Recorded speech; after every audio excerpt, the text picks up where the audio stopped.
हर घर तिरंगा घर घर तिरंगा अंतर्गत महापालिकेच्या वतीने सांगलीत मॅरेथॉन आणि जिल्हा प्रशासनाकडून तिरंगा रॅली उत्साहात पार पडली आहे। मॅरेथॉन स्पर्धेमध्ये शहरातील धावपटू, विद्यार्थी, खेळाडू याचबरोबर सामाजिक कार्यकर्ते, राजकीय पदाधिकारी आणि मॉर्निंग ग्रुप मिरज यांनी सहभाग घेतला।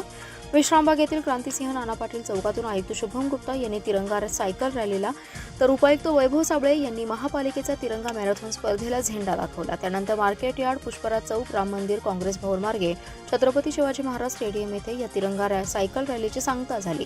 पुष्पराज चौक या ठिकाणी या तिरंगा मॅरेथॉनचा समारोप करण्यात आला।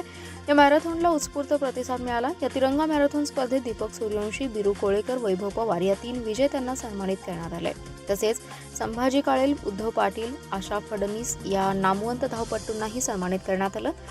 रॉयल कृष्णा बोट क्लबचे आंतरराष्ट्रीय पंच दत्ता पाटील, भरत बर्गे, विनोद नलावडे, हरीश पाटील, संजय निकम, अर्जुन पाटील, अर्चना पाटील, नितीन कदम, प्रसाद जामदार यांनी विशेष सहभाग घेतलाय।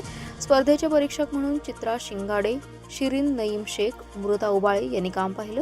शिक्षण मंडळ समन्वयक तातासाहेब सौंदते आणि क्रीडाधिकारी अमजद जेलर यांनी संयोजन केलं। या तिरंगा सायकल रॅलीत जिल्हाधिकारी राजा दयानिधी, पोलीस अधीक्षक संदीप घुगे, जिल्हा परिषद मुख्य कार्यकारी अधिकारी तृप्ती धोडमिसे यांनी सहभाग घेतला होता। दीपक चव्हाण यांनी देशभक्तीपर गाणीही सादर केली।